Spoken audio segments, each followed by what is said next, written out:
मुझे तो मसला ही नहीं समझ आ रहा। मतलब अगर ये मान लिया जाए कि डोनाल्ड लू ने कोई कंस्पिरेसी की है, उसने कोई प्रेशर डाला है, उसने कोई मरासला लिखा है, तो इसमें प्रॉब्लम क्या है? मुझे तो खैर उस बात की भी समझ नहीं ना आती, वो जो स्टेटमेंट है ना कि क्या हम गुलाम हैं। हाँ मतलब आप उनसे पैसे लेते हैं, मतलब ये बड़े सादा सा ट्रांजैक्शनल सा मामला है। आप उनसे पैसे लेना बंद कर दो और उसके बाद उनको कहो कि बेटे आप नहीं कुछ बताना। ठीक है, अब जब तक लेते हैं तो लेते हैं, मतलब क्या करेंगे। अल्लाह माफ करे कि अफगानिस्तान में लोग किडनियां बेच रहे हैं क्योंकि खाने को रोटी नहीं है। तो ये वाली आज़ादी चाहिए? मतलब ये सर लोड शेडिंग, हमें ना मैक्सिमम 7-8 घंटे की आदत है दिन की। ये 1 घंटा और बढ़ जाए ना तो पटाखे आए इधर। तो मैं तो नहीं कर सकता, मैं तो गुलाम ठीक हूँ। अस्सलाम वालेकुम, मुस्बत शो में बहुत खुश आमदीद। मैं हूँ असद निज़ामी, मेरे साथ हैं अली आफ्ताब। शो को प्लीज़ लाइक और शेयर करें, चैनल को जरूर सब्सक्राइब कीजिएगा। सर कैसे हैं? सर मुस्बतनेस ऑल राउंड, थोड़ी सी थकावट होनी शुरू हो गई है, हफ्ते का एंड आ रहा है, लेकिन आपको पता है सर छोड़ना नहीं है, छोड़ना नहीं। सर हिम्मत नहीं। असल में मसला ये है सर कि आपकी थकावट की रीज़न मुझे पता है। सर आप जिस चीज़ से डरते हैं ना, वो आहिस्ता आहिस्ता पीछे से क्रीप अप कर रही है। सर गर्मी आ गई सर। मौसम आपको पता है, मैं देखता रहता हूँ और मैं फ़ोन से नहीं देखता, ये गलत फहमी है लोगों की कि फ़ोन से। मैं देखता हूँ सीधा अखबार से। अखबार के अंदर जो चीज़ लिखी होती है ना, वो हमेशा सच साबित हुई है मौसमी हद तक मेरे लिए। सो उसमें ये कहा गया कल के अखबार में कि दर्जा हरारत जो है दोपहर के वक्त लाहौर के अंदर कल रिकॉर्ड की गई है 34 डिग्री, 34-35। सो 34-35 तो है, ज़रा अनकंफर्टेबल जोन में चले गए हैं। और उसके साथ साथ ये भी कहा गया कि अब बारिशें जो हैं मुतवक्के हैं, तो बारिश भी होगी। बारिश के बाद जो सीन क्रिएट होता है वो भी होगा, सड़कों पे भी लोग परेशान होंगे, बारिश में हो जाते हैं। लेकिन गर्मी जो है सर, अब एक रहना पड़ेगा उसके साथ कुछ महीने। असल में एक तो ये कि पाकिस्तान में जो भी टेम्परेचर होता है ना, वो फील्स लाइक उसका कुछ और होता जी। है। तो एक ये बुनियादी मसला है। दूसरा, ये बारिशों वाली खबर मैंने भी पढ़ी थी और मैं फिर उसके अंदर चला गया था कि इस उम्मीद में कि आप बारिशों के अंदर गए? हाँ, लेकिन वो फिर जब मैंने पढ़ी तो मुझे पता लगा कि वो लाहौर में नहीं होनी, वो गिलगित बल्दिस्तान और सिंध और वो कुछ उधर हो। सर ये देखिए, जब ये अखबारात जो है क्लिक बेटिंग करते हैं ना, तो ये कितनी गलत बात है। आपको पूरी खबर पढ़नी पड़ी, जो खबर आप वैसे छोड़ देते हैं। आपने बारिश का लफ्ज पढ़ के आप अंदर घुस गए सर। तो चलिए सर, एक्सक्यूज मी, ढेर सारी चीज़ें, बात शुरू करते हैं। मरीम नवाज साहिबा जो है बिल्कुल भी स्लो नहीं आ रही, हर जगह इस वक्त जा रही हैं। एक तो मैंने ये भी वीडियो देखी, पता नहीं वो पुरानी है रिसेंट है, कि वो एक स्टेज पे थी, वो स्टेज गिर गई। एक तो ऐसी वीडियो भी मैंने देखी। लेकिन उनका ये होता रहता है, ये कई दफ़ा हो चुका है प्रेस कॉन्फ्रेंस में, जब ज़्यादा लोग आ जाते हैं स्टेज थोड़ी सी गिर जाती है। अब ये मुझे नहीं पता स्टेज थी क्या थी, बट वो गिरते हुए नजर आ रही, लेकिन इन गुड स्पिरिट, हंस रही थी उसके बाद से। तो अच्छा, ये मैं तो आपको पता है कि साथ में मेरी तो हर चीज़ की दुकान है, तो मैं साथ में जो है ना इवेंट मैनेजमेंट भी करता हूँ। तो वो जब भी फट्टे लगा के स्टेज तैयार हो रहा होता है ना, मुझे डर लग रहा होता है कि ये ठीक नहीं हो रहा। और मैं जब भी उसके पास, वो कारीगरों के पास जाता हूँ ना कि यार है ज़रा डबल चेक कर लो, ज़रा मजबूत कर लो, वो इतने इतने मैंने गैप लग रही, उनको कहते वो नहीं असं बड़े लाए ने सानू पता है। मैं लेकिन ना मेरी जान फंसी रहती है, मैं बार बार चेक करता हूँ। सर वो जो ये लगाते हैं ना, उनका स्टेज तब तक मजबूत है जब तक वो गिरता नहीं है। तो गिर गया तो फिर बात खत्म होगी। तो वो कॉन्फिडेंस पे सर, असल में वो इस मुल्क की अक्कासी करते हैं वो शख्स जो है कि यार कॉन्फिडेंस पे चल रहा है, यार ऐसी ऐसी संभालो है, तुझे क्यों घबरा रहे हो। तो सर ये खैर खबरों में रही, और काफ़ी चीज़ें हुई। उसके अलावा जो एक पहले एक केस छिड़ा था कि मियां नवाज शरीफ साहब की तस्वीर जो लगाई हुई थी उन्होंने, जो रमज़ान पैकेज बैग्स थे, तो उस पर उन्होंने कहा गया था, किसी ने दरख्वास्त की थी कि ये हटा दिए जाएं, तो उन्होंने मुस्तरद कर दिया कि नहीं ये साहब रहेंगे उसके ऊपर, नंबर 1।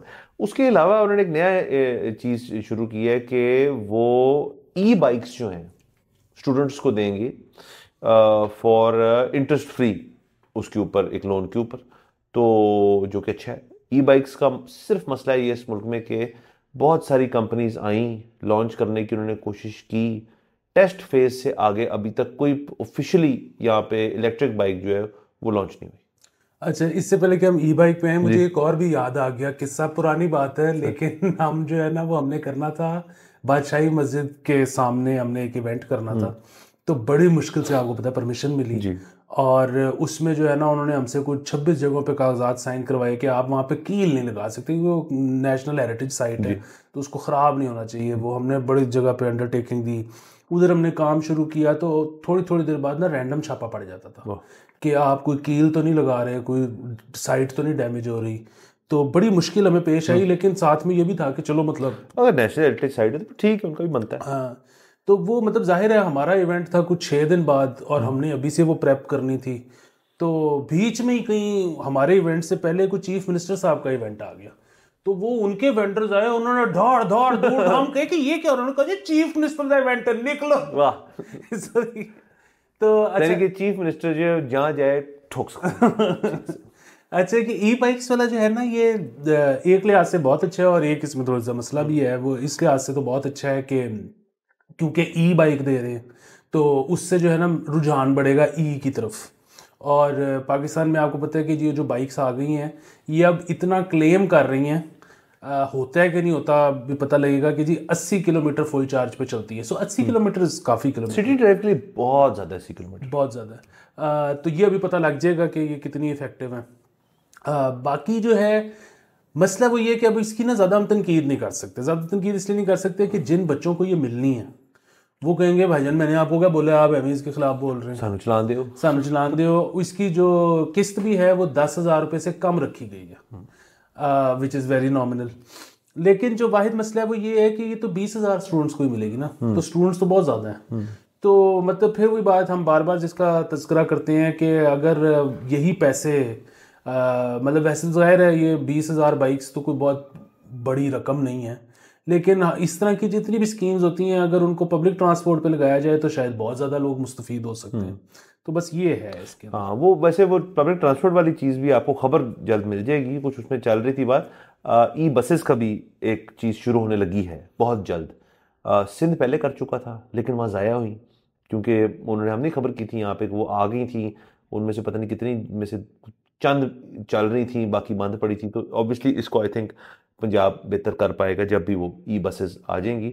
उसके अलावा आपने जो रेंज वाली बात की ना, ये बड़ा इंटरेस्टिंग है कि लोग बड़ा घबराते हैं रेंज से। इसको इसका लफ्ज़ भी है रेंज एंग्जाइटी कहते हैं इसको।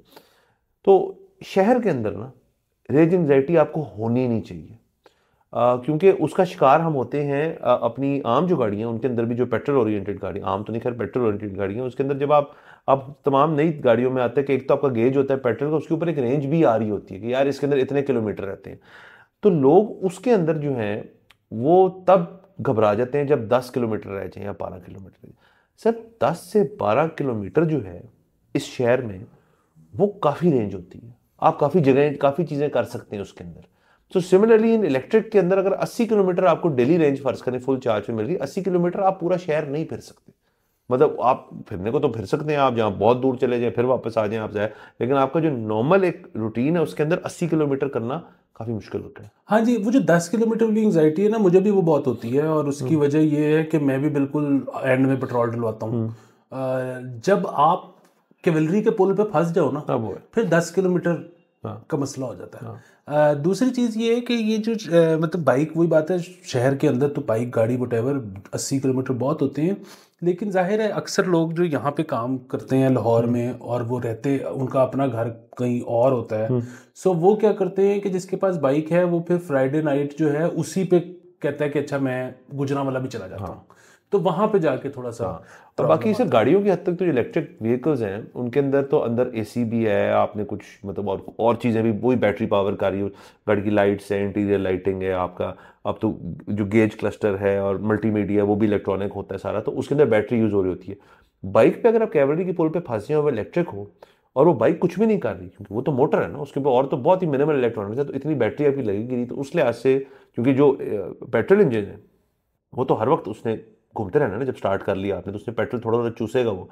ई बाइक्स का ये मैंने अभी सोचा बैठ के कि अगर आप पुल पे फंस जाए तो ई बाइक आप कुछ नहीं कर रही। नहीं, ये तो पुल पे फंसने वाली बात मैं गाड़ियों के लिए कर रहा था, बाइक तो फंसती नहीं, बाइक तो पानी की तरह निकल जाती है। बिल्कुल। तो चलिए सर, अच्छा है, ये सारी चीज़ें अच्छी हैं, लेकिन आगे बढ़ते हैं। तो सर हुआ ऐसे कि कल के दिन जो पहले खबरों में आए थे अमरीकी जो हैं डोनाल्ड लू साहब, जिनके थ्रू फिर वो मरासला और वो साइफर लहराया गया, फिर वो साइफर कहीं रख दिया गया, फिर वो साइफर गुम गया, फिर खान साहब गुम गए, फिर खान साहब के जो प्रिंसिपल सेक्रेटरी हैं उन्होंने कुछ उसके ऊपर बयान दिए, अब केस चल रहा है। सो ये सारी चीज़ों के ऊपर एक कंग्रेशनल हेयरिंग तो नहीं थी वैसे, उसका उनकी और उसको कहा जाता है, वहाँ पे डोनाल्ड लू साहब आए हुए थे, तो उनसे सवालात किए गए, तो उनके जवाब इंटरेस्टिंग थे। वो दो ही मेजर सवाल थे, एक इलेक्शंस के हवाले था और एक साइफर के हवाले से था। इलेक्शंस के हवाले से जो सवालात किए उस पर उनका जवाब बड़ा सीधा था कि जी देखें, इलेक्शंस हम नहीं फील करते कि बिल्कुल ठीक हुए हैं, नंबर वन। नंबर टू, लेकिन ईसीपी जो है उसको इस चीज़ को देखना चाहिए और इस चीज़ के ऊपर एग्जामिन करना चाहिए। हाँ, अगर ईसीपी इसके ऊपर कुछ भी नहीं करेगा, जो इल्ज़ामात हैं, तो फिर ये थोड़ी परेशानी वाली बात है और इसके ऊपर फिर हमें देखना पड़ेगा। उन्होंने सो मेनी वर्ड्स इस तरह की बात की और उन्होंने कहा कि अगर फ्री एंड फेयर इलेक्शन नहीं हुए पाकिस्तान में और ईसीपी इसके अंदर देख भी नहीं रहा इस चीज़ को, तो हमारे लिए हमारी रिलेशनशिप जो है 76 साल की वो थोड़ी सी चेंज हो जाएगी। तो ये उनका एक बयान था। साइफर केस की हद तक उन्होंने कहा कि जी ये कंस्पिरेसी थ्योरी थी, इसमें ना कोई हकीकत है ना कुछ सच्चाई है। जो हमारे मीडिया के एक तरफ लोग थे तो वो यही कह रहे थे, जो दूसरी तरफ लोग हैं वो अभी तक मानते हैं जी कि सारी साजिश ही अमेरिकन थी, अभी भी अमेरिकन साजिश है। और डोनाल्ड लू अलबत्ता जो इसके अंदर मेन थे अमेरिका की तरफ से, उन्होंने ये कहा कि जी वो तब भी कंस्पिरेसी थ्योरी थी, मैं आज भी कहता हूँ कंस्पिरेसी थ्योरी है और इसका कोई उस तरह का मायने नहीं रखती ये साइफर केस जो है। तो ये उनके तमाम तर चीज़ें थी। उसके अलावा हमारा थोड़ा रिएक्शन जो था पाकिस्तान के कुछ जो हमारे फॉर्मर ब्यूरोक्रेट्स और बाकी लोग हैं, उन्होंने इसके ऊपर ये बात भी की कि जी आज हमारा सर झुक गया है इस चीज़ में कि पाकिस्तान को वो ऐसे ट्रीट कर रहे हैं जैसे कोई हम उनका एक एडिशनल स्टेट है, छोटी सी एक, कि हम ये कहेंगे तो ये कर देंगे, फलाना कहेंगे तो ये कर देंगे। तो और जो फॉरेन ऑफिस स्पोक्समैन है हमारी, उन्होंने भी आज प्रेस कॉन्फ्रेंस में ये कहा कि उन्होंने शायद आउट ऑफ कॉन्टेक्स्ट को बात कर बैठे हैं, वो इलेक्शन कमीशन के हवाले से उनको हमारे कवानीन और बाकी चीज़ों का पता नहीं है। सो इसके ऊपर जो रद्द-ए-अमल आ रहा है हमारे फॉरेन ऑफिस के लोगों का और कुछ फॉर्मर ब्यूरोक्रेट्स का, वो यही है कि हमें अफसोस हुआ है कि अमेरिका जो हमें ट्रीट करता है एज कि एक छोटा सा स्टेट है, हम इनको जो मर्जी कहेंगे वो कर देंगे। अच्छा, ये मैं कल से देख रहा हूँ कि जो पटवारी ग्रुप्स हैं वो भी इस कांग्रेशनल हेयरिंग के बाद से विक्ट्री लैप ले रहे हैं और पीटीआई वाले जो ग्रुप्स हैं, यूथ ग्रुप्स हैं, वो भी विक्ट्री लैप ले रहे हैं। पटवारी ग्रुप कह रहे हैं कि जी देखा, उसने डोनाल्ड लू ने कह दिया कि ये साइफर कंस्पिरेसी थ्योरी थी। पीटीआई वाले कह रहे हैं कि जी वो देखा, हमने इतना शोर मचाया है कि उनको इसके लिए प्रॉपर हियरिंग करनी पड़ गई है। तो वो उसने तो जाहिर है कहना ही था कि मैं मुलविस नहीं हूँ, लेकिन प्रेशर था तो हियरिंग करनी पड़ी ना। सो दोनों विक्ट्री लैप ले रहे हैं। मैं तो बहुत आपको ईमानदारी की बात बताऊं, मैं मजाक नहीं कर रहा, मुझे तो मसला ही नहीं समझ आ रहा। मतलब अगर ये मान लिया जाए कि डोनाल्ड लू ने कोई कंस्पिरेसी की है, उसने कोई प्रेशर डाला है, उसने कोई मरासला लिखा है, तो इसमें प्रॉब्लम क्या है? मतलब आप और मैं ना पाकिस्तान की हुकूमत गिराने के लिए कुछ नहीं कर सकते। उसकी वजह यह है कि हमने लिया हुआ ओथ कि हम ना पाकिस्तान की कोई गद्दारी नहीं करेंगे। हम यहाँ पे पैदा हुए, जब हमने आईडी कार्ड लिया था यहाँ तो हम इनकार कर देते। अब हमारा एक किस्म का ना कॉन्ट्रैक्ट हो गया, तो अब मतलब फॉर गुड और फॉर बैड हम नहीं कर सकते, कानून हमें पकड़ लेगा। मैं अगर इंग्लैंड की हुकूमत गिराता हूं तो तानू की प्रॉब्लम ठीक है बात। वो अमेरिकन है, नेशनल, वो जो मर्जी करे पाकिस्तान के साथ, मतलब उस पे क्या है? मुझे तो ये बिल्कुल आपको ये, मतलब उसने क्या फिजिकली गिराई है, उसने यहाँ पे जिसने भी आपको लगता है कि यहां से किरदार अदा किया है, ओनू पढ़ो, ओनू क्यों पढ़ रहे हो डोनाल्ड लू नू? सर इससे ये देखा आपने कि सर एक प्रेशर बिल्ड हुआ है वहां पे। आई थिंक ये जो पीटीआई क्वार्टर्स का एक आईएमएफ वर्ल्ड बैंक वाला एहतजाज, बाकी मीडिया के ऊपर डोनाल्ड लू का मतलब अपने आप को भी कभी सर्च कर लेता है बंदा, तो देख रहा हूँ यार इतना बंदा पाकिस्तान गालियां दे रहा है मुझे, और वो कहता है मुझे जान से मारने की धमकियां दी है, मेरी फैमिली को मारने की। अच्छा, जैसे आप ये देखें कि जब ये हुआ था VONC, तब की मुझे इनकी एक तस्वीर याद है डोनाल्ड लू साहब की, तो तब थोड़े यंग से लगते थे, मतलब इतना यंग नहीं बट मतलब बुजुर्ग नहीं। इस कंग्रेशनल हेयरिंग के अंदर तो जब वो आए हैं तो बाल सफेद और रंग उड़ा हुआ, सर ये इनको पाकिस्तान हो गया इनको इफेक्ट हुआ है पाकिस्तान का थोड़ा सा, बट चले मतलब ये उस तरह से इनकॉन्सिक्वेंशियल है, कोई उसमें चीज़ नहीं है। लेकिन ज़्यादा से ज़्यादा हुआ कि जी जब वो डोनाल्ड लू आज से 2 महीने बाद कहे जी कि ईसीपी ने कुछ नहीं किया, तो कोई मसले वाली बात नहीं है। अगर वो हुकूमत पाकिस्तान को एक और मरासला भेजेंगे यार, एक और कोई चीज़ भेजेंगे, तो जवाब उसका बड़ा अच्छा दे सकते हैं कि यार हमारे कवानीन ऐसे ही है यार, हमारा इलेक्शन कमीशन कुछ नहीं करता है, तेनों की हमारा सुप्रीम कोर्ट करता है सब कुछ, अब वहाँ सारे केस पड़े, उसका वेट करो, ठीक है। हाँ, लेकिन फिर वही बात है ना, अब जो मुझे तो खैर उस बात की भी समझ नहीं ना आती, वो जो स्टेटमेंट है ना कि क्या हम गुलाम है। हाँ मतलब आप उनसे पैसे लेते हैं, मतलब ये बड़े सादा सा ट्रांजैक्शनल सा मामला है। आप उनसे पैसे लेना बंद कर दो और उसके बाद उनको कहो कि बेटे अब नहीं कुछ बताना। ठीक है, अब जब तक लेते हैं तो लेते हैं, मतलब क्या करेंगे सर। हाँ सर, एग्जैक्टली, ले रहे तो रोना किस चीज का, एंजॉय करें सर, नौकर की तो नकरा की। हाँ, एंजॉय करें। तो और अभी तो पैसे और मिल रहे हैं हमें, तो ये इसकी टाइमिंग भी उतनी अच्छी नहीं है। क्योंकि देखें आईएमएफ की, अगेन लोग सर एक चीज भूल जाते हैं, आईएमएफ वो कहते हैं या आईएमएफ तो एक इंडिपेंडेंट अदारा है। नहीं, आईएमएफ एक फंड है जिसके अंदर सबसे ज़्यादा जो फंड को उसको फंड देता है वो अमेरिका है। तो ये अगर आपने मान लिया कि यार वो बिल्कुल गैर जानबदार तरीके से, बड़े इंडिपेंडेंट तरीके से सारा कुछ देखेगा पाकिस्तान का केस, यस, बट ये कहना है इसके साथ साथ कि ये अमेरिका का कोई इन्फ्लुएंस नहीं आया आईएमएफ पे, ये गलत बात है। सर मैं ना बार बार वो करता हूँ, इनको ना बड़ा शौक है लोगों को कि वो देखो अफगानिस्तान ने अमेरिका को भगा दिया, अमेरिका जंग नहीं जीत सका। अब पता नहीं जंग जीतने का पैमाना क्या होता है, मतलब जितनी देर वो यहाँ रह सकते थे वो रहे, उनको नहीं निकाला जा सका। वो जब फाइनली उन्होंने जाना था वो चले गए। अच्छा, फिर वही बात है, हमें ये लगता, जो फिगर्स हमारे सामने आते हैं कि जी उनको इतना नुकसान हो रहा था माली, जिसकी वजह से उन्होंने फिर ट्रिलियंस ऑफ डॉलर्स वापस चले गए। लेकिन साथ में अब अगेन हमारे पास कोई फैक्ट्स और फिगर्स तो नहीं है, लेकिन इस तरह की कंस्पिरेसी थ्योरीज बहुत है कि वो वहाँ से पता नहीं कितने ट्रिलियन डॉलर्स के मादनियात ले गए हैं, मतलब ये लिथियम ले गए हैं। अच्छा, अगर वो ले गए हैं तो फिर मतलब फिर तो नहीं को खास जंग आ रहे। अच्छा, तीसरी चीज़ जो सबसे बुनियादी बात है वो ये है कि वहाँ, अच्छा जी अफगानिस्तान ने उनको वापस भेज दिया। अब मेरे सामने तो अगेन अब सबकी टाइमलाइन अपनी अपनी है। जो मेरे सामने खबरें आ रही हैं मेरी टाइमलाइन पे, वो तो ये अल्लाह माफ़ करे कि अफगानिस्तान में लोग किडनियाँ बेच रहे हैं क्योंकि खाने को रोटी नहीं है। तो ये वाली आज़ादी चाहिए? मतलब ये सर लोड शेडिंग, हमें ना मैक्सिमम 7-8 घंटे की आदत है दिन की। ये 1 घंटा और बढ़ जाए ना तो पटाखे आए इधर। तो मैं तो नहीं कर सकता, मैं तो गुलाम ठीक हूँ। अच्छा, अभी अभी तो देखिए सिचुएशन इस किस्म की कि ये बयानबाजी जो है स्टेट लेवल पे करना तो बहुत गलत बात है।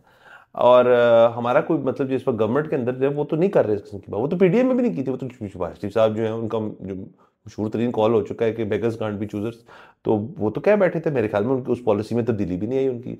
और उसका मजीद सबूत इस चीज़ में आता है कि इस दफ़ा जो उनका पूरा फाइनेंस का डिवीजन है, तमाम जो उन्होंने सेट किया अपने, इंक्लूडिंग हिमसेल्फ, उनमें से किसी एक ने भी नहीं कहा कि हम नहीं जाएंगे आईएमएफ के पास। ऐसी की तहजीब उन्होंने कहा जी हम जा रहे हैं आईएमएफ को। इनफैक्ट मेरे ख्याल में इस हुकूमत बनते साथ जो पहली बड़ी चीज़ हुई है वो यही हुई कि आईएमएफ के साथ जाके बैठे। सर ये इतनी मुस्बत बात है कि 2018 में आपके मेरे शोज मौजूद हैं ऑनलाइन, मेरे अली अनसेंसर्ड के वीलॉग्स मौजूद हैं चैनल के ऊपर, जिससे मैं कह रहा हूँ कि यार आईएमएफ का क्या कसूर है, उसको क्यों गालियां दे रहे हो, मतलब आपने नहीं जाना तो ना जाओ, मतलब इसमें ऐसा कौन सा प्रॉब्लम है।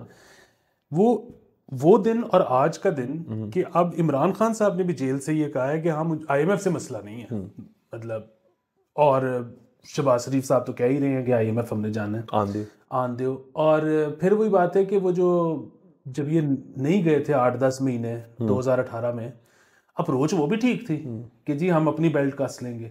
वो तो फिर जब अपनों ने कहा साढ़े किलो नहीं कसी जाती तो फिर पटाखा बोला असद उमर साहब का, फिर उनको जाना भी पड़ा फाइनेंस से। और फिर जितने भी आए वो सब आईएमएफ से लड़ते रहे, अपनी तमाम पीटीआई का जो जितना दौर रहा, जैसी पीडीएम आई तो वो भी आईएमएफ से लड़ते रहे, क्योंकि सागदार साहब ने कहा कि ऐसी की तैसी तुम्हारी, आई डोंट केयर। और फिर देख लें सागदार साहब का। हाँ, फिर अभी सागदार साहब जैसे ही गए हैं तो फिगर्स आपके नंबर्स बेहतर हो गए। तो सर ये सारा कुछ जो है ये लिंक्ड है, ये डोनाल्ड लू वाली चीज़ जो है, इसको मेरे ख्याल में इतना इसका अफवाह नहीं बनाना चाहिए कि बहुत बड़ी कोई चीज़ हो गई है। ये कोई कांग्रेचुअल हेयरिंग जो है वहाँ पे होती रहती हैं, और वहाँ पे कोई ऐसी नहीं है कि जी वो तो देखे ना, अभी पिछले जो ज़्यादा इंटरेस्टिंग इससे कांग्रेचुअल हेयरिंग थी, वो जो टिकटॉक वाले बंदे को बुला ली तो उससे ऐसे सवाल पूछे सर वो तो बहुत ज़बरदस्त था। नहीं तो जो मुझे वाहिद मसला है ना, क्योंकि मैं तो अक्सर इस शो पे भी मैं कहता हूँ कि मैं तो इमरान खान साहब को जो है ना, मतलब उन पे जो भी इस वक्त फर्दे जराइम जो आयद हैं, मैं तो सबके लिए, वो अगर ठीक भी हैं, अगर तो गलत है तो गलत है, अगर ठीक भी हैं तो मैं सबके लिए, मैं मेरी तरफ से तो माफ़ी है सिवाय इस एक के। उसकी वजह ये है कि यार अगर अमेरिका, सपोज अमेरिका नाराज़ हो जाए और वो इनडिफरेंट हो जाए आपसे, वो कहे कि यार अच्छा आपको इतना बुरा लगता है मेरी इंटरफेरेंस, तो जाओ ठीक है जाओ फिर आप भी करो, मैं नहीं, मैं नहीं करूँ, सर मुसीबत पड़ जाएगी। मुसीबत पड़ जाएगी। अगर तो अमेरिका कहते मैं नहीं खेलना, तो सर आप अकेले खड़े होगे बैट पकड़ के, लिटरली बैट पकड़ खड़े होंगे, आप देख रहे होगे यार कोई है ही नहीं मेरे पास। तो चलिए सर, इमरान खान साहब ने वैसे जेल से एक बयान उनका जो है वो क्रीप थ्रू किया, उन्होंने ये कहा कि ये हुकूमत 6 महीने ज्यादा नहीं चलेगी। ठीक है ना चले ऐसे आगे चलते हैं। मेरे बोला 3 महीने बाद काट दिया हम इधर बैठ के तजिया पे। सर बयान हर बंदे का हक है, वो ठीक हो जाए तो वो कहेगा यार मैं तो क्या सी, वो ना ठीक हो तो कहे यार तब का मतलब गुजरा सिस्टम में चला। अरशद भट्टी साहब हमारे बहुत अच्छे दोस्त हैं, वो कहते हैं कि आपकी प्रेडिक्शन सियासी और आपकी कंस्पिरेसी थ्योरी ये औलाद की तरह होती है। ये जब ठीक साबित होती है ना, तो जैसे औलाद आपकी तरक्की करती है वो वाली खुशी होती है। सर आगे चलते हैं, थोड़ा स्कूलों के हद तक बात करते हैं। स्कूलों में बड़ी सर अच्छा है एक प्रोग्राम लॉन्च होने लगा है कि स्कूलों में 1,23,00,000 पौधे लगाने की तैयारी हो रही है। तो ये टीचर्स, स्टूडेंट्स सब तमाम मिल के तमाम तर पब्लिक सिस्टम के अंदर जो है वो अपने अपना हिस्सा डालेंगे इस प्रोजेक्ट के अंदर, और जगह जगह पे पौधे लगाएंगे, जो बहुत अच्छी चीज़ है। सर ये कमाल की चीज़ है, बड़े अरसे से हम ज़बरदस्ती मुस्बत करी जा रहे हैं खबरों को, ये जेन्युइन मुस्बत खबर आपने दे दी है। और ये जो है ना, इसमें इन्होंने तफरीक करके पूरा प्लान है कि इतने हजार उस्तादों के हाथ से लगेंगे, इतने हजार स्टूडेंट्स के हाथ से लगेंगे। ये इतनी इंपॉर्टेंट चीज़ है क्योंकि इससे मैंने चीज़ एक और भी निकाली हुई थी कि ये सर्वे आया है कि पिछले 24 साल के दौरान जंगलात का रकबा 20% कम हो गया। तो 27,000 हेक्टर रकबे पर जंगलात का सफाया हो चुका है। अच्छा, ये एक चीज़ है। दूसरी चीज़ ये है कि ये जो हम देखते हैं जर्मनी वगैरह टाइप जो ममालिक हैं, उनमें जो स्कूलिंग होती है वो तो पढ़ाते पढ़ाते तो वो काम ही है, उसमें तो सारी एक्टिविटी ये होती है कि आपने पौधे लगाओ तो फलाना ढमकाना। अच्छा, अब ये पौधे लगाना जो है ना, इस पे बात खत्म नहीं होती, क्योंकि ये इस तरह थोड़ी है कि बस आपको एक पनीरी मिल जाएगी और आप बिल्कुल उसको अंदर दबा दोगे और बात खत्म हो जाएगी। फिर आपने ख्याल रखना उसका, आपने ख्याल रखने के वो भी रखें। और दूसरा ये है कि वो एकदम से मतलब किसी के हाथ में कोई और होगी, बच्चे के हाथ में, किसी के हाथ में कोई और होगी, वो इंक्विजिटिव होंगे, वो कहेंगे कि जी वो कौन सा है, वो पता लगेगा ये वो वाला पौधा है, ये कौन सा है, ये क्या देता है, ये फल देता है, वो क्या देता है, वो फूल देता है, वो क्या देता है, कुछ नहीं देता लेकिन ऑक्सीजन देता है। ठीक है, अच्छा वो अब वो पौधों की जानकारी जो है आपकी बढ़ती चली जा रही है। फिर ये जो है ना कि अच्छा ये हमारा पौधा है, ये इंडिजिनस है, वो जो इसका है ये इंपोर्टेड है, ये फलानी जगह पे होता है। अच्छा वो वाला जो लगेगा ना उसकी केयर ज्यादा करनी है क्योंकि वो तो हमारे मौसम के लिए है ही नहीं। अब ये सारा कुछ चलता चला जा रहा है, ये सारी लर्निंग है। और फिर इसमें जो है ना, मतलब जब बच्चों को इस उम्र में पता लगेगा कि पौधा कितनी ज़रूरी चीज़ है, सारी जिंदगी वो फिर जो भी काम करेंगे ना, वो इसको मलहूज़े खातिर रख के करेंगे कि यार पौधे का नुकसान तो नहीं हो रहा। और मैं जो है ना, मतलब वो वैसे तो मतलब ज़ाहिर है वो हम वैसे आपको तो मजहबी बातें उस तरह से नहीं करते शो के ऊपर, लेकिन और वो तो बड़ी मशहूर है ना कि वो फतेह मक्का के दौरान हजूर ने कहा था कि देखना पौधों शौधों को नुकसान ना हो। वो तो जो मेरी फेवरेट हदीस है ना, वो है कि अब एग्जैक्ट वर्ड्स नहीं मुझे याद, लेकिन उसका मफहूम ये है कि अगर तुम क़यामत आती देखो कि आ रही है और तुम्हारे हाथ में पौधा है, उसको जमीन में लगा दो, मतलब उस वक्त भी लगाना है। तो ये तो कमाल, ये बड़ी अच्छी खबर सर हर लिहाज से मुस्बत है, अच्छी है। दूसरा देखें ना, इससे अगर फर्ज करें हज़ारों बच्चे हैं, उनमें से मैं कहता हूँ 2 या 3 इस चीज़ को समझ बैठते हैं कि यार इनको शौक ज़्यादा पैदा हो जाए तो वो बॉटनी कर सकते हैं, बॉटनिस्ट बन सकते हैं, हॉर्टिकल्चर की एक पूरी उनको चीज़ हो सकती है। सर आपको इस तरह से एग्जांपल देता हूँ, मैं गोल्फ खेलता हूँ। अब गोल्फ कोर्स जो हमारा है वहाँ पे हर वक्त एक रेजिडेंट आपको शख्स चाहिए होता है जो इन चीज़ों को जानता हो, बॉटनिस्ट हो, हॉर्टिकल्चर का एक्सपर्ट हो, सब कुछ इन चीज़ों को पता हो।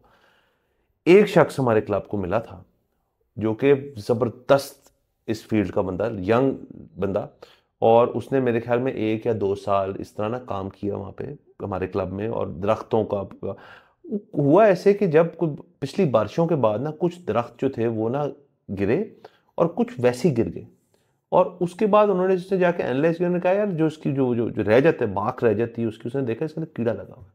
उसने फिर पूरा एक प्लान बनाया कि जितने जितने ड्रग आइडेंटिफाई किए, उसने कहा इन सब में ये और सब बच सकते हैं। फिर उसमें कुछ वो मसला और हुआ, उसको फिर उसके बाद कहीं बेहतर ऑफर आ गई, उसको फिर किसी इस्लामाबाद के गोल्फ क्लब ने उठा लिया उसको, और वो बंदा जो है अब वहाँ पे ऑब्वियसली किसी बेहतर पैकेज पे गया होगा, यहाँ भी हालांकि अच्छे पैकेज पे था, और फिर अब कोई नया बंदा वो ढूंढ रहे हैं, जो बंदा मेरे ख्याल में अभी तक उनको मिला नहीं है, या मिल गया है मुझे नहीं पता, बट ये भी बड़ी मुश्किल से मिला था। पॉइंट भी है कि ये एक तो फील्ड जो है लुक्रेटिव है, नंबर 2 इसके अंदर आप स्पेशलाइज करें, और यहाँ पे होती है, पाकिस्तान में होती है, पंजाब यूनिवर्सिटी कराती है, और नंबर 3 इसके अंदर फिर आपके पास जॉब अपॉर्चुनिटीज भी हैं। और अगर तो ये इस किस्म की चीज़, ये अगर आपको बिल्कुल ग्राउंड से मतलब यंग एज से आपको शुरू कराते हैं और आगे आपको शौक पैदा हो जाए, तो नथिंग लाइक इट। ये भी फील्ड है सर, पूरी फील्ड है। और दूसरा अगेन, जो नहीं भी फील्ड अपनाएगा, वो भी सारी ज़िंदगी आपके इतने मौके आते हैं जिसमें आपने फैसले ज़िंदगी में करने होते हैं, और वो जो है ना, इस तरह की चीज़ें जो हैं वो आपके सामने आ जाती हैं। मुझे अच्छी तरह याद है, वो आपने मेरा घर तो देखा हुआ है, वो छोटा सा घर है, उसमें वो जो पौधों की जगह है वो बिल्कुल ही छोटी सी है, जो है इतना सा वो, तो उसमें वहाँ पे जो है ना एक वो हमारा मिठे का दरख्त था, और वो क्योंकि जगह बहुत छोटी सी है तो उसके नीचे जितने पौधे लगाते थे ना, तो वो उस तरह से ग्रो नहीं कर पाते थे क्योंकि छांव थी। तो वालिद साहब ने क्या किया कि वालिद साहब ने वो कटवा के तो और पौधे लगा दिए। और फिर मुझे याद है कि कुछ दिन बाद वो एक्चुअली एक गिल्ट ट्रिप में चले गए कि यार मैंने दरख्त कटवा दिया, ये मैंने क्या किया। तो अब फिर वही बात है, पता नहीं वो सही फैसला था या वो गलत फैसला था, लेकिन अब इस चीज का जो है ना, मतलब ये अगर आप इस तरह की चीजें आपके ऊपर बोझ बनना शुरू हो जाएं, तो इसका मतलब है कि आप जो है ना, मतलब चीजों का ख्याल रखना अब शुरू हो गए हो। बिल्कुल सर। फिर आपने जो जैसे जिक्र किया कि जर्मनी में, आप जापान की एग्जांपल है, जापान में तो 7 साल की उम्र के बाद जब बच्चा 7-8 साल का हो जाता है, उसके बाद कहीं जाके उसको सिखाना शुरू करते हैं 1 2 3 ABC वगैरह। यहाँ तो हम कहते हैं 3-4 साल का हो गया बच्चा तो उसको ABC 1 2 3 नहीं आती। यहाँ पे बच्चा स्कूल जाता है, उसको पहले से आती होती है। हाँ तो वो कहते हैं यार कि वो पता है कराते हैं स्कूलों में। मैं एक वीडियो देख रहा था, सफाइयाँ, वो कहते हैं जी पहले जो आपकी 2 क्लास है 3 क्लास है, उसमें आपने अपना क्लासरूम साफ करना है, बाहर का एरिया साफ करना है, लाइन कैसे बनानी है, ये वो इसी तरह की चीज़ ख्याल रखना है। इससे अगर ये स्कूलों में करा के साथ थोड़ा सा इसको अगर इनको एजुकेशनल पॉइंट ऑफ व्यू से अगर ले जाएं, तो एक जो सेंस ऑफ रिस्पॉन्सिबिलिटी, जो लोग कहते हैं यार कि पेट बच्चे को लेके दो, जब वो थोड़ा रिस्पॉन्सिबिलिटी और इंडिपेंडेंस सिखानी है उसको, यार खुद ख्याल रखना है, तो इससे बेहतर क्या चीज़ है। ये भी तो जिंदा चीज़ है, इसका आप ख्याल रखेंगे। भाई वो आप नाम लिख देंगे यार ये फलाने बच्चे का उसने लगाया, ये इसकी रिस्पॉन्सिबिलिटी है, तो देखें उसका लॉस भी अगर हो खुदा ना खासा तो उसको हो गया यार कि मैंने मेरा था, और रोए पिटे फिर क्या बात। और जो अगर वो उसका अपना पौधा है तो उसके ऊपर भी पानी भी आपने देना है, धूप का भी देखना है, क्योंकि मसला तो टीचर को कंप्लेन भी आपने करनी है। तो ये तो काफी चीजें से देखिए हमने कितनी सब चीजें निकाल दी हैं एक खबर से सर। क्या बात है सर। नहीं, ये तो खबर ही बड़े अरसे बाद अच्छी खबर। सर आगे चलते हैं। वाह। मुस्बतनेस से आपको पता है फिर हमने ग्राफ क्यों रखना है, वरना ऑडियंस चली जाती, तो मैं यूं लेके जा रहा हूँ आपको। तो सर ये एक रिसर्च के तहत हमें पता चला है कि ये प्रॉफिट मैगजीन ने हमें बताया सर, अच्छे लोग ये एक स्टडी के more Pakistanis immigrated to the United Kingdom in just the last 14 months, यानी कि जैन 2023 से लेकर फरवरी 2024 तक जितने लोग जो हैं वो यूके शिफ्ट हो गए हैं पाकिस्तान से, वो तादाद ज्यादा है पिछले 51 साल से, 51 ईयर से 1971 से 2022 तक। यानी कि सर इससे अच्छी खबर क्या हो सकती है। सब चुके जा रहे हैं यहाँ से यूके। सर देखिए, मैं तो हमेशा से ये कहता हूँ कि आप जो है ना, मतलब अच्छा आप कह रहे हैं मुस्बत है सर आप, अच्छा आप पॉपुलेशन पॉइंट ऑफ व्यू से कह रहे हैं जिन्हें काट हो रहे हैं बेहतर है सर। एक तो पॉपुलेशन पॉइंट ऑफ व्यू, दूसरा ये कि ये पाकिस्तानी हैं जो गए हैं उन उथे गंद पाण गए वरना इन्होंने हेते पाण।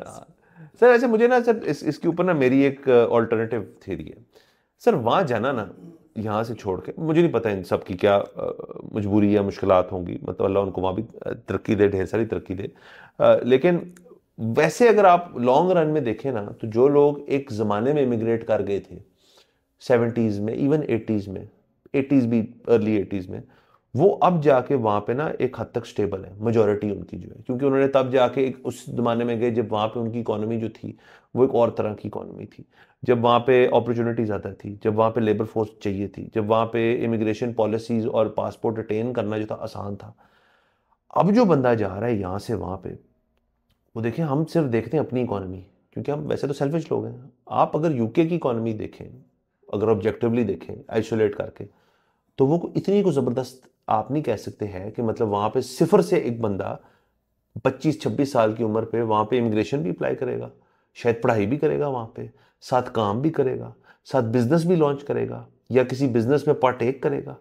और फिर उसके लिए जो सीढ़ी है ना to to to be successful, और जितनी मेहनत वो वहाँ करेगा, मेरा अपना ख्याल है, I hope I am wrong, कि अगर वो उतना सब कुछ यहाँ फोकस करे अपनी एनर्जी, तो शायद यहाँ बेहतर चांस है वहाँ की बनस्पत। ये मेरा ख्याल है। सर असल में ना मसला ये है कि वो आपकी बात बिल्कुल ठीक है, लेकिन वो है कि उस दौर में लेबर गई थी ना, तो अभी का जो प्रॉब्लम हो गया ना वो ये है कि ये जो सारे गए हैं ये, और पाकिस्तान का भी जो मसला है जिसको ब्रेन ड्रेन और ये सारा कुछ कहते हैं, अब लेबर तो हमारी दुबई से आगे जाती नहीं है, सऊदी अरब से आगे।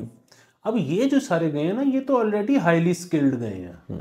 ये तो आपको ख्याल है सारे हाईली स्किल्ड होंगे? सर मेरे ख्याल में इनमें ज्यादातर हाईली स्किल्ड होंगे, इनमें ज्यादातर वो होंगे जिनके पास £500,000 होगा, मतलब जो बिजनेस के लिए गए हैं। मतलब £500,000 वाला तो कामयाब है, जहां मर्जी चला जाए। जाएंगे कामयाब है सर, उसको क्या जरूरत है वहां जाने की? वो सर आता जाता रहेगा, बेसिकली तो पासपोर्ट लेने गया है। क्योंकि ये भी एक चीज़ है कि ये बल्कि मैं सबको बता दूं कि वो आती रहती है ना, जो यूरोप की भी बहुत मुल्कों की आती रहती हैं, पोर्चुगल वगैरह की, कि इतने आप सिटीजनशिप, और वो उसमें अक्सर जगहों पे ऐड होता है कि आपके घर पे आपको पासपोर्ट मिलेगा। वो बात गलत है। हर जगह पे ना आपको 3 साल रहना पड़ता है, रहे बगैर नहीं मिलती। मतलब ये बात ठीक है कि आपने £500,000 या यूरो आपने उधर बैंक में जब डिपॉजिट करा दिया, रेजिडेंसी कार्ड मिल जाएगा, रेजिडेंसी कार्ड चाहे आपको अगले दिन मिल जाए, लेकिन पासपोर्ट तभी मिलेगा जब आप रहोगे। अच्छा, फिर उसमें लोग ना 2 नंबरी करते हैं। वो कई लोग 2 नंबरी क्या करते हैं कि वो लोग आ जाते हैं और वहाँ पे किसी को क्रेडिट कार्ड दे देते हैं कि इस्तेमाल करते रहना, और थोड़े दिन बाद कोई और चीज़ दे देते हैं कि मोबाइल में अकाउंट डलवाते रहना, वापस जाके कहते हैं हम तो इधर ही थे, ये देख लें हमारी चीज़ें। फिर वही बात है, वो लोग नहीं पकड़ते। अच्छा, यहाँ पे कुछ लोगों का ख्याल है कि ओ जी वो ना एग्जिट ते स्टैंप नहीं ना लाते, तो उन्होंने पता ही नहीं लगता। ओ यार सर वो पहले होता था। अच्छा नहीं, अभी भी ना वो स्टैंप नहीं लगाते यूरोप वाले। नहीं, उनको पता है आप चले। मैं वही कह रहा हूँ यार, ये कोई दौर है स्टैंपों वाला, उनको पता है आप हो नहीं हो, वो आपको नहीं पकड़ रहे तो बस नहीं पकड़ सर इस स्कीम के थ्रू ना बड़े लोगों ने कनेडियन इमिग्रेशन ली है, जो ना अपना एक पासपोर्ट घुमा के यहाँ से दूसरा बनवा लेते थे, एक पे जाते थे दूसरे पे आते थे। लेकिन ये सब तब का जमाना है जब इलेक्ट्रिक वाला आपका पासपोर्ट नहीं होता था। अब तो आपका ठक करके स्कैन होता है पासपोर्ट, वही एंट्री एग्जिट। स्टैंप तो वैसे ही पड़ी होंगी पुरानी स्टैंप पे, सर वो ज़ाया नहीं करना चाह रहे होंगे। तो बुनियादी बात ये है कि रहना वहाँ पे पड़ता है। सो अगेन वही वाली चीज़ है कि ये जो लोग गए हैं ना, ये वो हाईली स्किल्ड अगर नहीं भी थे, मतलब फिर वही बात है कि सर कुछ तो शायद इसलिए गए हो कि वहाँ कोई उनका चाचा या मामा या पुराना रिश्तेदार है, वो उसका कोई फिश एंड चिप्स रेस्टोरेंट है या उसका कोई काम है, कोई अच्छा कारोबार भी है, तो वहाँ नौकरी करेगा वो। मैं उस हवाले से कह रहा हूँ कि वहाँ फिर उसकी तरक्की उस तरह से नहीं है। हाँ उस तरह से नहीं है, लेकिन फिर वही बात है ना कि अगर एक बंदे का जिसका पिज्ज़ा पार्लर है और उसने यहाँ पे अपने चाचे के बेटे को बुला लिया है कि जी मुझे शेफ़ चाहिए यहाँ से और आपके कागज़ बने, हमने होते देखा है यहीं पे, हम दोस्त से बनवाते हैं कि जी इसने मेरे पास 6 साल पिज़्ज़ा लगाया है, वो तो सेम ही कागज़ होता है, उसने एक दिन भी नहीं लगाया होता, उसने कभी नान भी नहीं लगाया होता, तो वो आपने भेज दिया उधर पिज़्ज़ा लगाने के लिए। लेकिन फिर वही बात है ना कि यहाँ से तो शायद वो बेहतर इसलिए रहे क्योंकि यहाँ भी उसको क्या आता है, तो वहां पे फिर वही गल के पौंड कमाएगा, तो सीख जाएगा थोड़ा बहुत। सर प्लस इन सब का मुझे एक और चीज़ लगती है जो कि ज़रा और ख़तरनाक हो सकती है,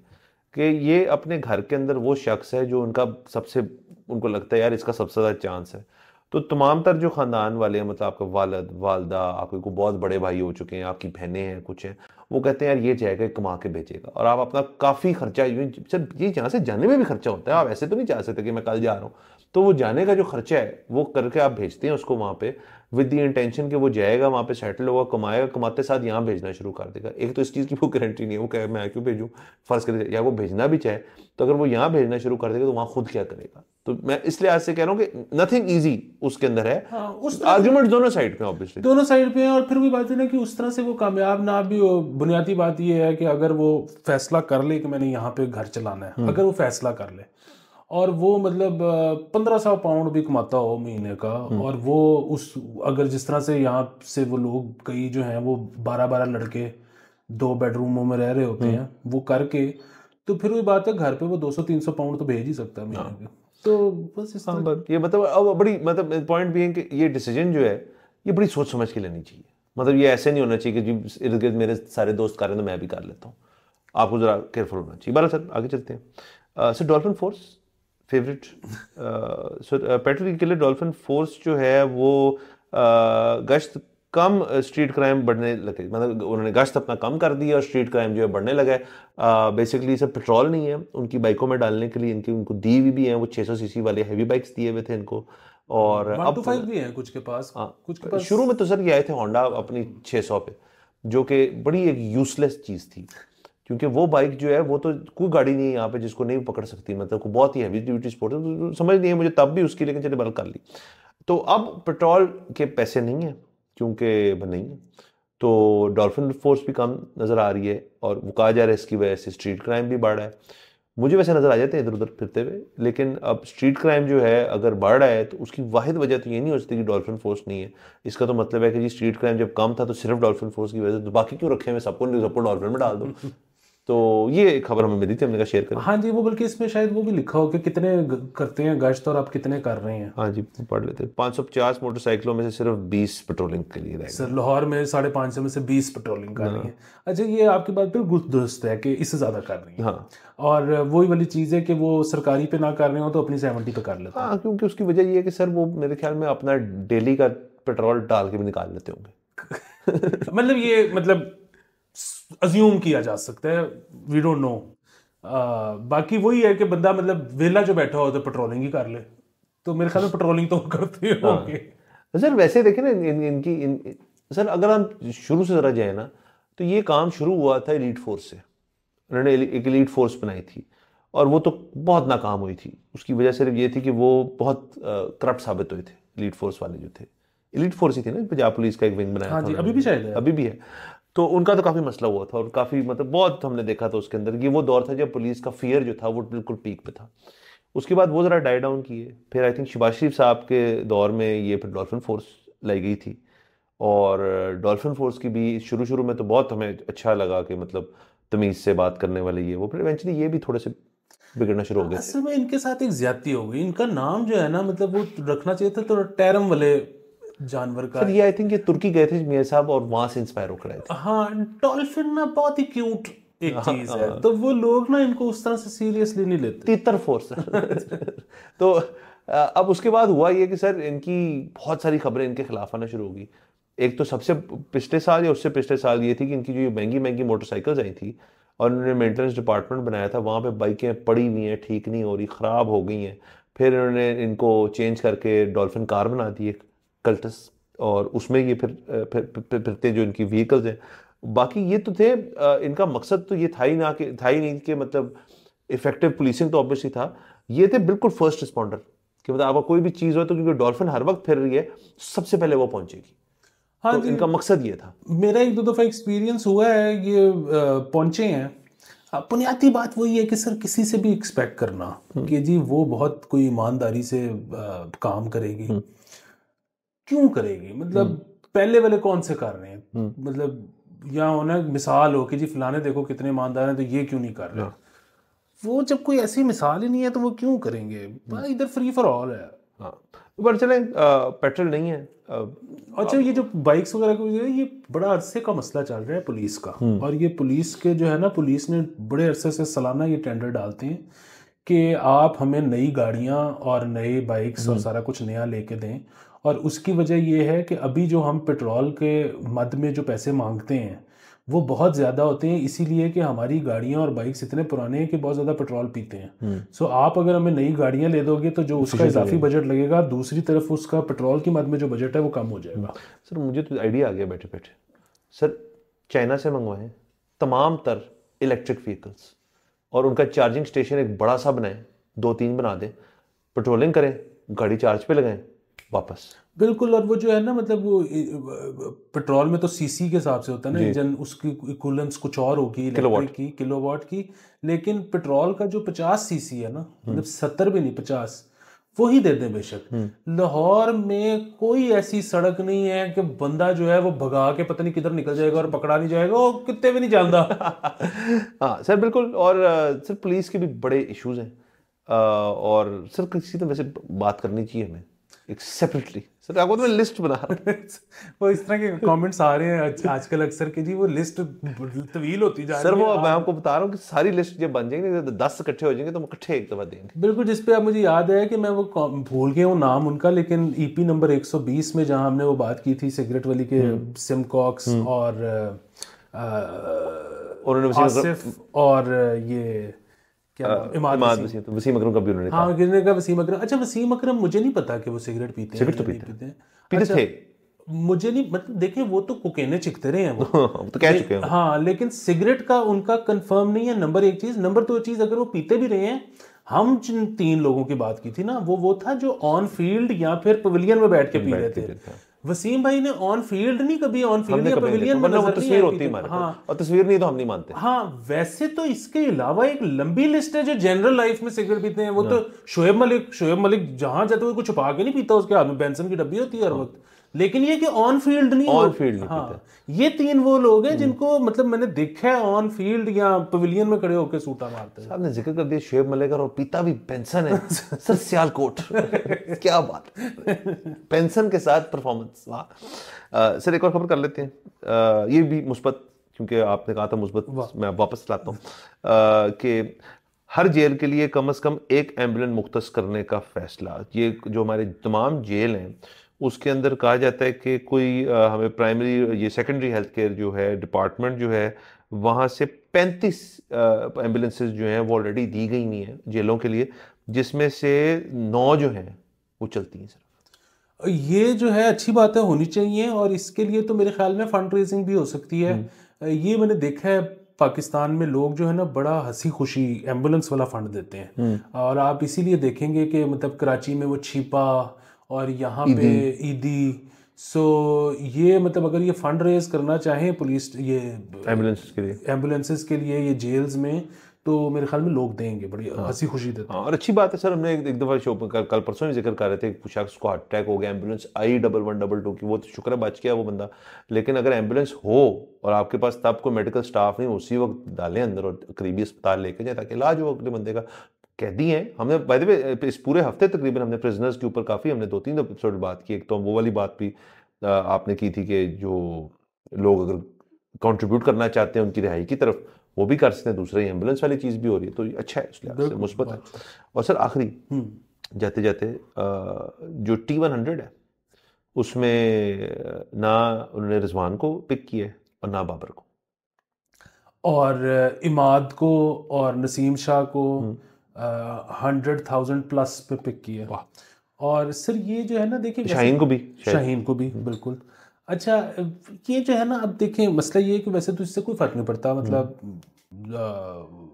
बाबर और रिजवान जो है वो बहुत पैसे कमाते हैं और दुनिया में इतनी लीग्स होती हैं, 2 से ज़्यादा तो वैसे ही किसी को पाकिस्तानी कॉन्ट्रैक्ट में खेलने की इजाज़त भी नहीं है, वो बड़ी मुश्किल से। हाँ, तो लेकिन ये जब हम कहते होते थे ना कि यार ये बाबर और रिजवान T20 में ओपन ये नहीं, ये चलता ही नहीं, ये हो ही नहीं सकता, तो ये इनके फैंस और पाकिस्तानी बहुत जज्बाती हो जाते थे कि आप बाबर और रिजवान। सर असल में इंडिया वाला मैच में दोनों खत्म कर गए थे ना एक ही मैच, तो वो फंसा हुआ है। मसला ये है कि ये दोनों नहीं चल सकते, मतलब अगर आप आपस की, और फिर भी बात है, इसका मतलब ये थोड़ी है कोई कह रहा है कि इनको टीम से निकाल दो और दूसरे की निकाल भी दो तो कोई कह नहीं रहा, मतलब बाबर की तो वैसी जगह बनती है, ठीक है, मतलब और वनडे में तो हम तो वनडे में इनको कहते हैं ओपन करें, वो खुद ही नहीं करते, हमारा तो कोई मसला नहीं, सिर्फ T20 में कहते हैं कि ओपन ना करें, ठीक है, क्योंकि आप ऊपर से गेंदें खा जाते हो सारी, मारने वालों को मिलता ही कुछ नहीं है।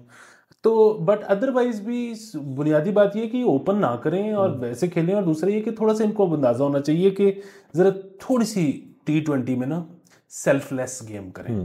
वनडे में जितना मर्जी सेल्फिश होके खेलें, टेस्ट में जितना मर्जी सेल्फिश होके टेस्ट तो बने इसलिए, हाँ, T20 में जो है ना आपके पास बहुत लिमिटेड गेंदें हैं, दूसरे को मौका दें।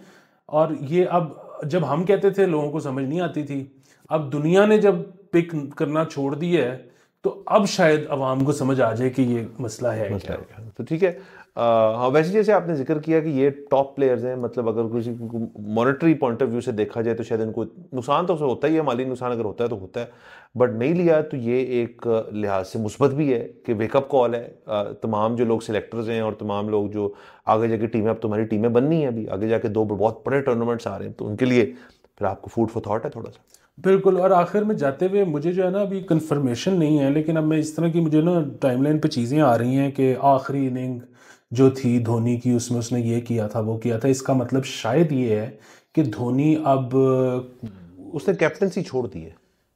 अच्छा, लेकिन प्लेयर है वो। ये भी चेक कर लेते हैं हम। मैंने भी ये पढ़ी थी, सिर्फ सुर्खी कैप्टन वो नहीं होंगे आईपीएल के अंदर उसके कलकत्ता के।